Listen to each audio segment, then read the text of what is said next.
Alright, what's up guys, it's K Central here and I'm back with another Kingdom Hearts 3 discussion video for you guys today. How you guys doing? Oh man, do we have another doozy on our hands, just like the last video I posted yesterday. In this video, we're going to be talking about the secret movie in Kingdom Hearts 3, or the secret ending, whichever one you want to call it. The one that you unlock after finding all those lucky emblems in the game. God damn it. Hate those things. But anyways, I already made a reaction video to this. If you want to go check that out, I'll leave a little eye up on the screen so you guys can go check that out. See my initial thoughts and reactions to the secret ending right here. But I want to go a little bit more in depth in this video, discuss it a little bit more, kind of dissect it and see what it all means, you know what I mean? So yeah, let's just get into it. And also, of course, spoiler warning for those who have not completed the game and seen the epilogue or secret movie or the actual ending yet. You know, I don't think I really need to say that, but just be warned that we're getting to major spoilers here, so be warned. But anyways, with that out of the way, let's actually get into this. Whoa, okay. What the hell was that? What the hell was that? I'm still so dumbfounded by it, man. I actually saw it before I finished the game. If you saw my reaction video, you know I said that. And I think that was the most dumbest thing I could have done. I heard some people say, oh, you don't need to see the ending to actually get it. But yeah, it's whatever. But still, what the fuck was that? Okay, I guess we just kind of discuss what actually happens in it before we go too deep in depth with it. So let's kind of go over what happens in the secret ending right here. So the thing starts off with you being in some city. We figure out what that is in a little bit. And there's like a puddle on the ground and some raindrop or tear falls down. I don't know exactly. But you're in some puddle of some kind on the road, and it just cuts back to Sora, who is lying on the ground, passed out for some reason. He gets up, you know, he seems like he doesn't know how he got there, and by the way, goddamn, this thing doesn't look so fucking gorgeous. I know this thing is pre-rendered, but if it's actually like made in the engine that they're going to be making, like Kingdom Hearts 4 or whatever it's going to be called, I am hyped. But back to this, then we cut back to Riku, who's apparently also in this city. He may be in the same city, different city, we don't know. There's kind of a lot of stuff up in the air about that. You kind of learn later on that it may be a different city, but for right now, it kind of looks like they're in the same city. You know, the music starts to pick up, man. They start looking around, they start zooming in on things, like Riku zooms out on like a traffic light or something, and Sora sees a car. You know, they're still so confused on where they are.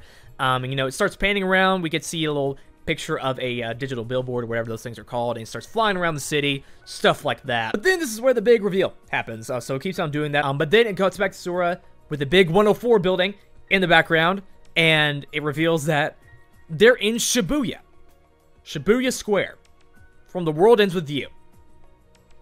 For real. Yeah, I do know Shibuya Square is a place in Tokyo, that is true, but The World Ends With You, their tower in the middle has a 104 on it, but the one in the actual real world has 109 on it. So it's from The World Ends With You.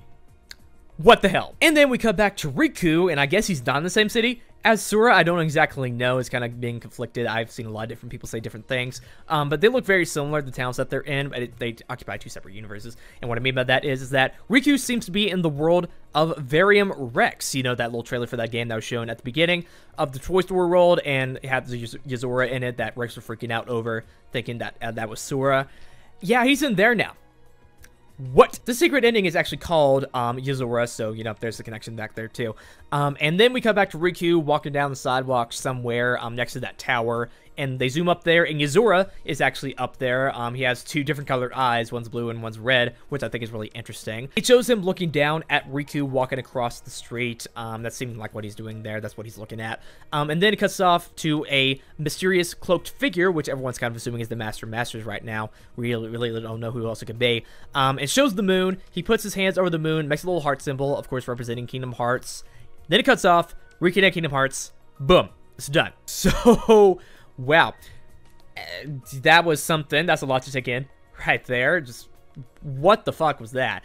I'm still so confused by it, man. I'm still so dumbfounded. I do not know what to make of this at all. But I'm going to try to break it down, see if we can make some sense of this, see what we can piece together. I'm going to go over, like, each point that's kind of, like, big in this ending right here. So the first thing I want to talk about in here is Sora being in Shibuya Square.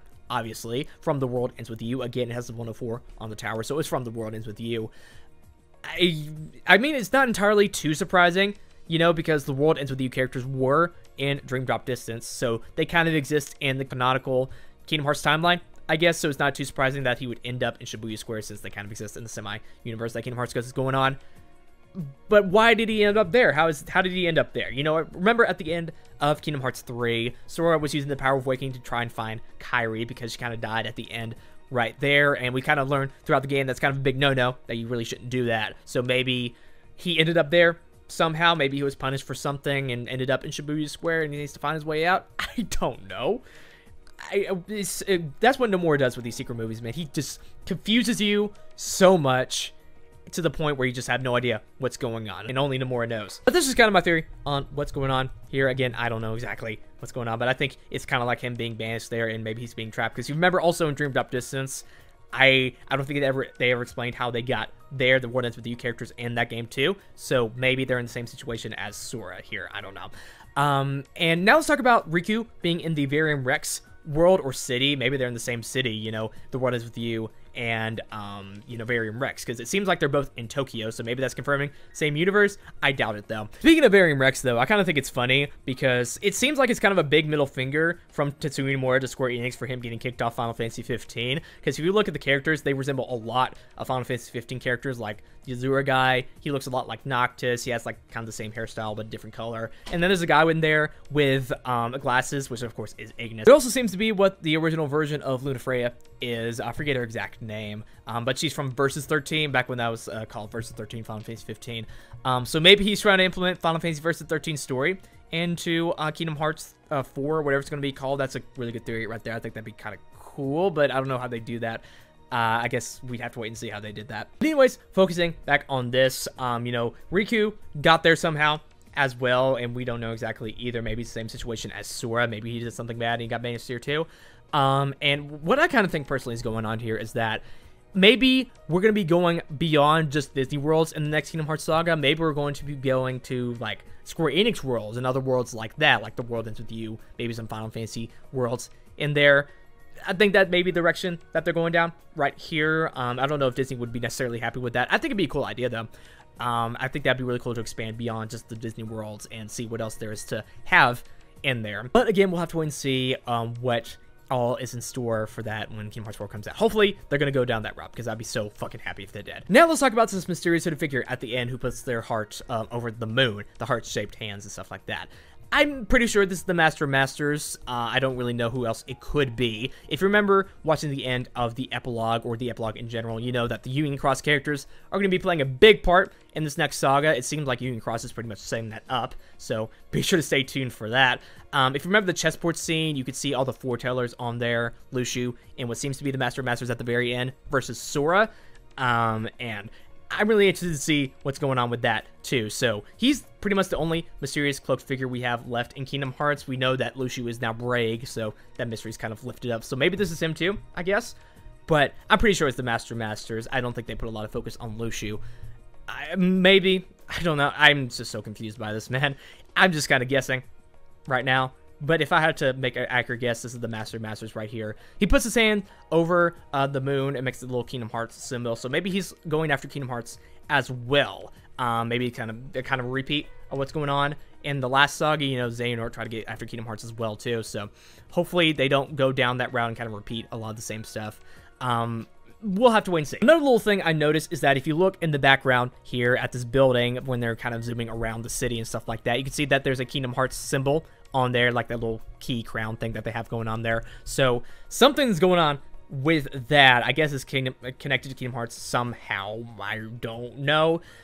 It's just a lot of so much uncertainties in here, man. That's what Nomura does with these secret endings, man. It's crazy. And I also want to talk about the graphics in this thing, because like I mentioned before, goddamn if this thing is not fucking gorgeous.